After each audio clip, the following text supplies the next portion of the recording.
reconhecer que você foi ferida, que você, né, foi abusada, dar nome ao abuso. Você fala falar pra quem, né? Falar, contar para um amigo próximo, com alguém de confiança, o seu líder da igreja, um psicólogo, denunciar, temos que denunciar sim, sabe, devemos perdoar sim, devemos liberar a nossa alma, mas a gente também deve denunciar, temos que denunciar, porque se ele fez com uma pessoa, ele vai fazer com várias, né, eu não fui a primeira e nem a última.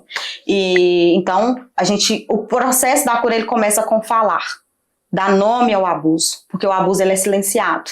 Eu gosto de uma história que fala de Tamar, quando ela foi abusada pelo seu irmão. A palavra fala que ela rasgou as suas vestes, cobriu a sua cabeça de cinzas e ela gritou pelo palácio. E o palácio foi ausente. O palácio foi omisso, porque eles ouviram o grito de Tamar e não foram socorrer ela. E o seu outro irmão mandou ela calar a boca. E nós devemos falar assim, porque através da fala, eu falo com vocês que hoje tem 3 anos que eu tô nesse processo, tem 3 anos que eu falo disso, eu conto essa história.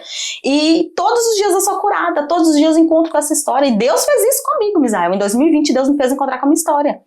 E eu gosto de falar que uma coisa que Deus falou comigo quando eu comecei a escrever meu livro, olha, quem não resolve pendências, mais cedo ou mais tarde ela bate na sua porta. Quem não resolve o passado, mais cedo ou mais tarde ele vai aparecer.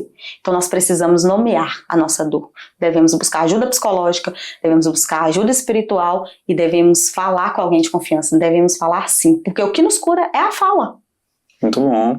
Você também, um exemplo, talvez uma pessoa que está assistindo agora, talvez ela sofreu abuso lá no passado, está sofrendo abuso no momento, e talvez ela está se sentindo que a vida dela acabou.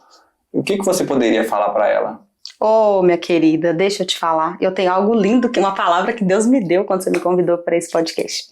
Eu gosto de falar de Neemias. Neemias, ele estava no palácio trabalhando e ele perguntou ao seu irmão assim, olha, como está a nossa cidade e os meus irmãos? E ele não sabia que aquela cidade ela tinha sido assolada, ela tinha sido os muros derrubados, as portas queimadas. Resumindo, aquela cidade foi destruída.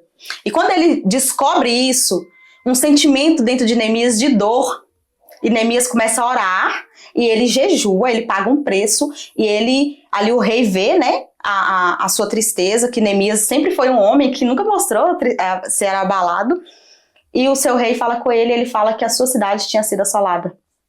Se eu não estiver enganado, Jerusalém.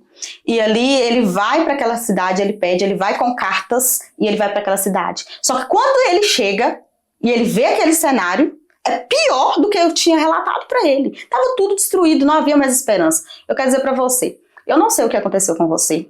Eu não sei quem abusou de você, porque abuso não é só relação sexual. Abuso é tocar no seu corpo sem permissão.